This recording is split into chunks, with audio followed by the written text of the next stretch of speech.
राहुल गांधी के करीबी सांसद गौरव गोगोई की बड़ी मुश्किलें। हिमंता सरकार एनआईए को सौंपेगी गोगोई की पत्नी की विदेशी नागरिकता के केस की जांच। कांग्रेस सांसद के पाकिस्तान के साथ संबंध असम के लिए कलंक। सीएम हिमंता। गौरव गोगोई पर बरसे अमित शाह, कहा पाकिस्तान तो कई बार गए होंगे। कभी गए हो आप पाकिस्तान? तो कई बार गए हो गोगोई। सीमा पर गए हो? पाकिस्तान तो कई बार गए हो। फिर से बोलता हूं, सीमा पर गए हो? सीमा के माध्यम से पाकिस्तान गए हो? हमारे जवानों की कठिनाई देखो साहब, -43 डिग्री में पहाड़ पर एक नदी नालों के बीच में चौकी करते हैं। कोई घुस गए तो क्या हुआ? कोई घुस गया वो बचेगा नहीं। यहां हम उसको या तो अरेस्ट करेंगे या तो एनकाउंटर में वो मारा जाएगा। कांग्रेस नेता राहुल गांधी के करीबी असम से कांग्रेस पार्टी के सांसद गौरव गोगोई की मुश्किलें बढ़ चुकी हैं। गौरव गोगोई की पत्नी एलिजाबेथ कोलबर्न की विदेशी नागरिकता के मामले में अब हिमंता सरकार बड़ा एक्शन लेने जा रही है। दरअसल हिमंता सरकार अब गोगोई की पत्नी की विदेशी नागरिकता के केस की जांच जो है वो एनआईए को सौंपेगी। तो नेशनल इन्वेस्टिगेशन एजेंसी जो है वो गौरव गोगोई की पत्नी की विदेशी नागरिकता की जांच आगे करेगी। यही मुख्यमंत्री हिमंता बिस्वा शर्मा ने दोहराया। उन्होंने कहा कि सितंबर में इस मामले की एनआईए जांच की सिफारिश राज्य सरकार करेगी। राज्य सरकार ने इन आरोपों की जांच के लिए एसआईटी का गठन किया है, लेकिन सरकार को लगता है कि आरोपों की गहन जांच की जरूरत है।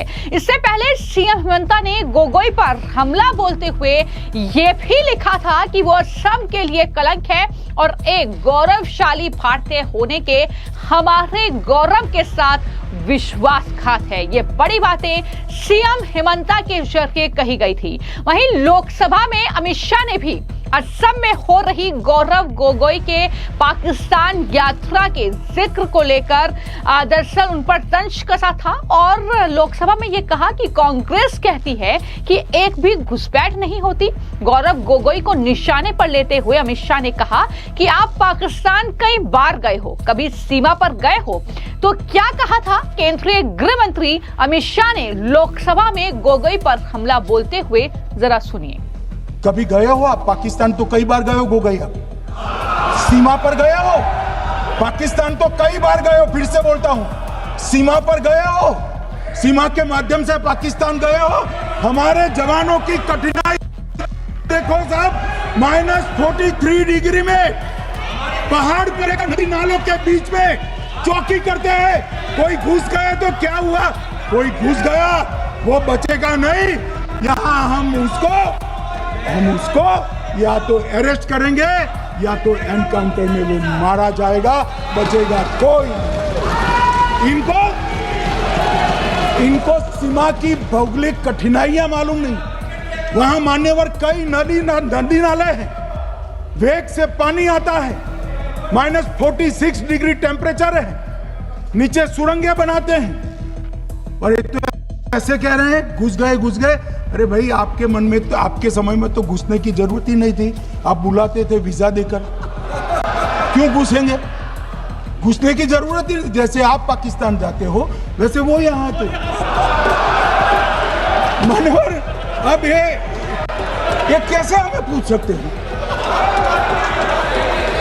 तो वहीं पर सीएम हिमंता इस मुद्दे को लेकर लगातार कांग्रेसी सांसद गौरव गोगोई पर हमलावर हैं और अब उन्होंने एक पोस्ट किया जिसमें उन्होंने ऑपरेशन सिंदूर पर गौरव गोगोई के भाषण को लेकर उसके बाद ये कहा कि गोगोई पाकिस्तान की तरफ से बोलते हैं, पाकिस्तान की उनकी यात्रा और वहां के प्रशासन से उनके रिश्ते हैं, उनकी पत्नी और बच्चों की विदेशी नागरिकता है। ये बात भी सीएम हिमंता ने कही।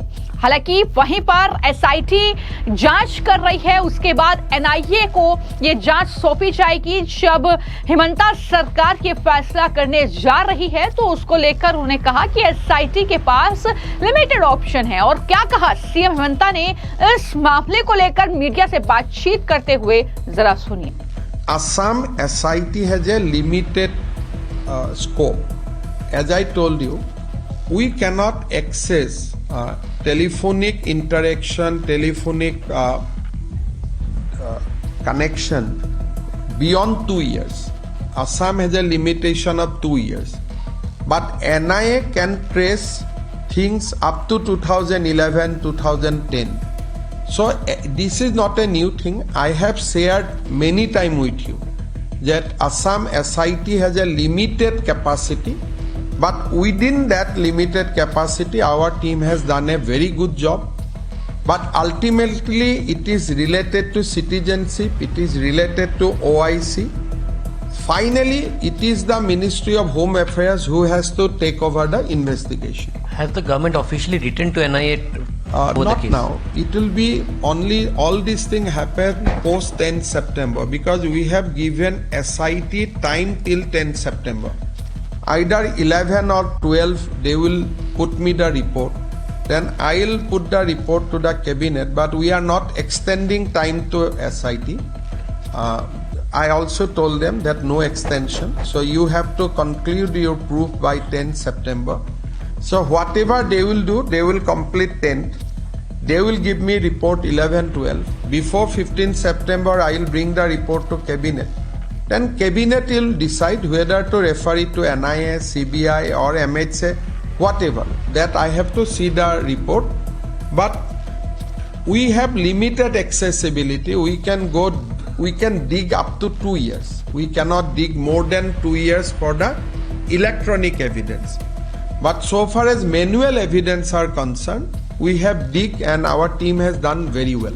हालांकि गौरव गोगोई अपने ऊपर लगे इन आरोपों को लगातार फर्जी बता रहे हैं। उन्होंने यहां तक कह दिया कि मेरी पत्नी पर आईएसआई एजेंट होने का आरोप है तो मुझे रो एजेंट भी कहा जा सकता है। उन्होंने कहा कि बीजेपी के पास कोई मुद्दा नहीं है, इसलिए ऐसे निराधार आरोप जो है वो लगातार मुझ पर लगाए जा रहे हैं। लेकिन कांग्रेस पार्टी के सांसद गौरव गोगोई, जो कि राहुल गांधी के बेहद करीबी है, उनकी पत्नी एलिजाबेथ कॉलबर्न जो है यूके में उनका जन्म हुआ था। उन्होंने लंदन स्कूल ऑफ इकोनॉमिक्स से अंतर्राष्ट्रीय राजनीतिक अर्थव्यवस्था में पोस्ट ग्रेजुएशन किया है। साल 2013 में उन्होंने कांग्रेस नेता और असम के पूर्व मुख्यमंत्री तरुण गोगोई के बेटे गौरव गोगोई से शादी की थी। एलिजाबेथ मार्च 2011 से जनवरी 2015 के बीच climate and development knowledge network यानी CDKN के लिए काम कर चुकी हैं। उन्होंने भारत और नेपाल में जो CDKN के कार्यक्रम हैं उनका समन्वय भी किया और दावा है कि उन्होंने कुछ समय के लिए पाकिस्तान में भी काम किया है। और यही वजह है कि लगातार उनके पाकिस्तान के साथ जो रिश्ते हैं वो चर्चा में हैं। पाकिस्तान में उनका बॉस अली शेख था जो भारत के खिलाफ बोलता और काम करता था और यही पूरा मामला है जिसको लेकर लगातार बवाल जो है वो असम में देखने को मिल रहा है। और अब उनकी पत्नी की विदेशी नागरिकता का ये मुद्दा इतना ज्यादा गरमाया हुआ है कि अब असम सरकार ने इस मामले में जांच SIT को सौंपी थी, लेकिन SIT को 10 सितंबर तक जांच कर रिपोर्ट सौंपने के लिए कहा गया है। उसके बाद हेमंता ने यह साफ कर दिया है कि वो इस मामले की जांच जो है NIA को सौंपेंगे, क्योंकि ये केंद्रीय गृह मंत्रालय से जुड़ा एक मुद्दा है। तो ऐसे में इसकी जो है निष्पक्ष जांच होनी बहुत जरूरी है। और किस तरीके से कांग्रेस पार्टी पर हमलावर नजर आए वो आपने सुना। तो ऐसे में गौरव गोगोई और उनकी पत्नी की मुश्किलें अब कई गुना ज्यादा बढ़ती हुई नजर आ रही हैं, जिस पर सीएम हेमंता ने भी अब स्पष्ट तौर पर कहा कि SIT के बाद सीधे जांच NIA के हाथ में होगी। फिलहाल आपकी इस पूरे मामले को लेकर क्या राय है हमें कमेंट बॉक्स में जरूर लिखें। धन्यवाद।